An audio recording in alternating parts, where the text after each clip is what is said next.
queremos saber un poco más sobre este tema porque lo que se ha publicado tiene que ver con los nombres de estas personas que están debiendo justamente la cuota alimentaria, lo que genera también un conflicto a nivel familiar. Ahora, Bien, vamos Ailén, a ahondar en el tema. ¿Qué es la cuota alimentaria? ¿Cómo se inicia el proceso para exigir a una de las partes la cuota alimentaria? estábamos tomando un mate acá con María de Benítez. María, bienvenida, ¿cómo estás?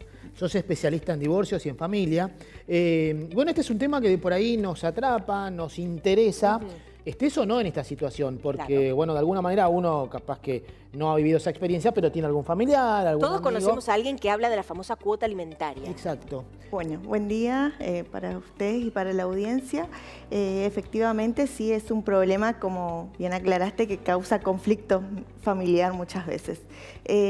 Actualmente se dio a conocer este listado de deudores alimentarios y principalmente el aumento que hubo considerablemente desde el año pasado. Si bien es un registro que se actualiza 2 veces al año, es publicado.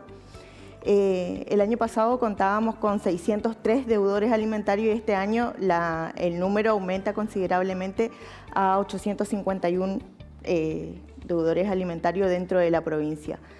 Cabe aclarar que este registro se realiza a partir del incumplimiento de una sentencia judicial. Esto no quiere decir que aquí están todos los que deben cuotas alimentarias, porque hay muchas personas que por ahí no reclaman o llegado el momento tienen su sentencia de cumplimiento de cuota alimentaria y no llevan adelante el registro como deudor alimentario a ese progenitor o a esa progenitora que no está cumpliendo con la cuota alimentaria. María, perdón, cuando hablamos de deudores alimentarios hablamos de papá o mamá, de hombre, en este caso. Hablamos de género, porque hablamos de deudor, pero bueno. Sí, es deudores alimentarios. Puede ser hombre o mujer, siempre es el progenitor que no convive con el menor, claro. Sí, el que pasa una cuota alimentaria habitualmente. Esto es importante también mencionar de que el 95% son hombres y acá hay una cifra importante y hay que destacar que las tareas de cuidado casi siempre la lleva adelante la mujer, entonces eso también es bueno recalcar y poner en evidencia de cuáles son las cifras que se están manejando, las estadísticas. También desde mi rol como abogada, mencionar que esto constituye una cuestión de violencia, ¿sí? Por ahí nosotros hoy vemos este número, lo tomamos como deudor alimentario, pero hay que mencionar que detrás de estos deudores alimentarios hay una violencia económica, ¿sí? El no cumplimiento de una cuota alimentaria, que es un dinero que se utiliza para las necesidades básicas de un menor, constituye una violencia no solo a la mujer, sino también hacia los menores. Claro. María, ¿cómo se inicia un trámite de cuota alimentaria? El trámite de cuota alimentaria se puede iniciar a través de un juicio de alimentos, ¿sí? O a través de un acuerdo. Habitualmente todo lo que sea acuerdos, ya sea por el SEJUME o acuerdos privados, tienen una tasa de cumplimiento porque obviamente la cuota se llega a un porcentaje establecido a través de la voluntad de ambas partes. Ahora, si es a través de sentencia judicial, muchas veces estas sentencias son apeladas y lleva adelante, digamos, otro proceso. También el incumplimiento muchas veces se da porque no se registra un trabajo en blanco de este progenitor o esta progenitora que tiene la obligación de cumplir con la cuota alimentaria.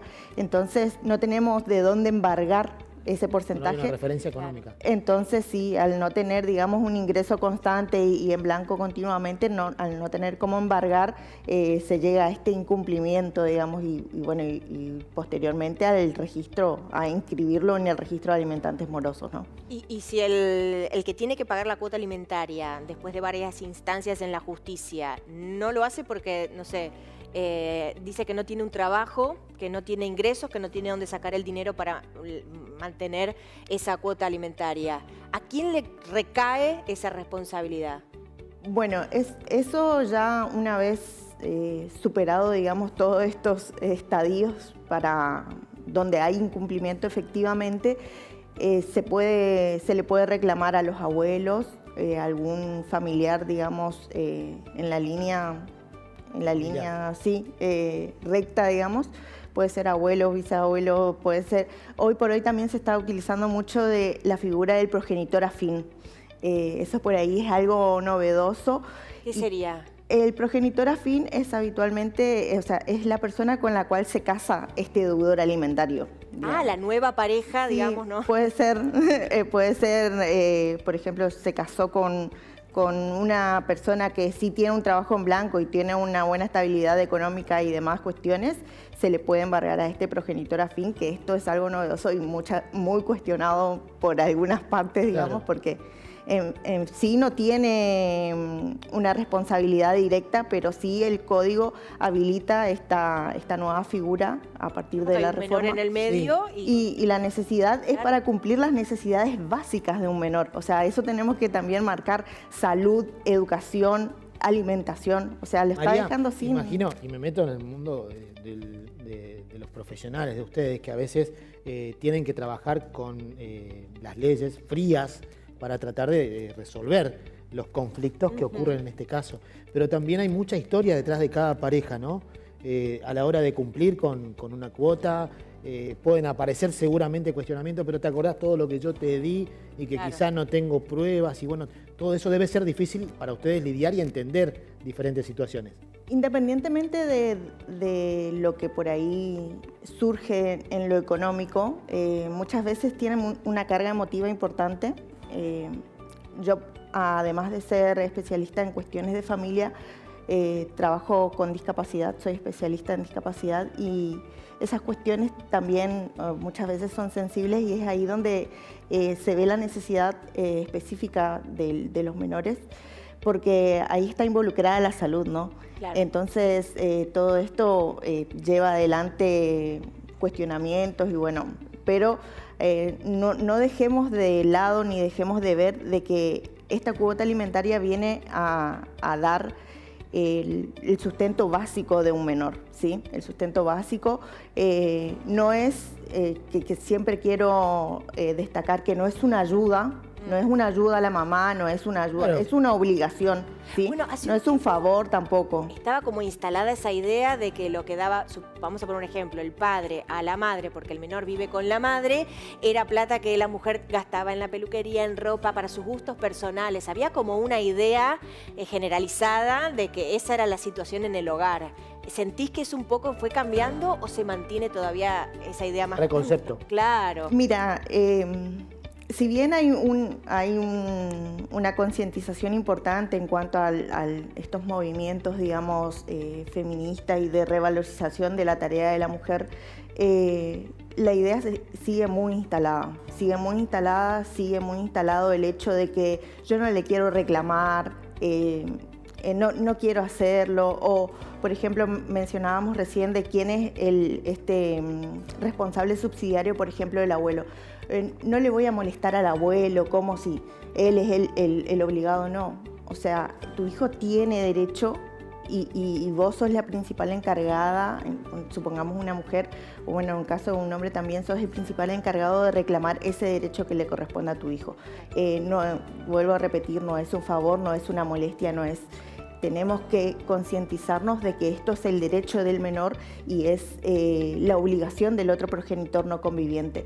Ahí también hay una cuestión que el código vino a traer un poco de luz, digamos, en ese sentido, de que el progenitor que convive con el menor es el encargado principalmente de las tareas de cuidado.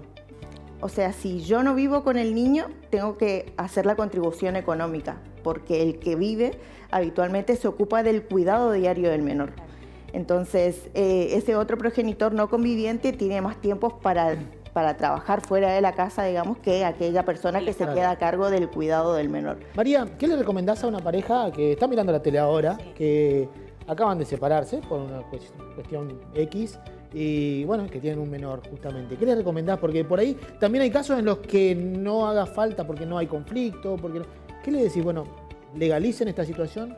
En cuanto a cuestiones que no son conflictivas, yo siempre recomiendo primero la vía del acuerdo, ¿sí? El acuerdo, el diálogo, y esto soy promotora en ese sentido. ¿Por qué? porque ellos van a seguir siendo familias, teniendo un hijo en común eternamente, digamos. O sea, por más que existan conflictos y demás cuestiones, ese vínculo se mantiene y tiene que ser estable y continuo la comunicación entre padres para llevar adelante una crianza responsable de un menor, ¿no? Entonces, en primera instancia yo siempre recomiendo tratar de charlar, llegar a un acuerdo, bueno, y cuando ya las cuestiones se hacen imposibles, judicializarlo, obviamente. Todo tipo de acuerdo debe ser escrito y homologado. Sí, eso hay que dejar en claro, no es que, bueno, nos ponemos de acuerdo y, bueno, es una suma donde ambas partes nomás, no. Los acuerdos son escritos y se homologan. Eso también tiene una sentencia judicial, pero donde ambas partes intervinieron en ese acuerdo. Sin embargo, lo que es ya un juicio de alimentos es diferente, porque ahí en un juicio de alimentos es el juez el que fija la cuota alimentaria y la modalidad en la cual se va a hacer. Bueno. María, no quería dejar pasar ese 5% que mencionabas de las deudoras alimentarias, ¿no? Porque también hay hombres que se hacen cargo de sus hijos y que forman parte de ese hogar.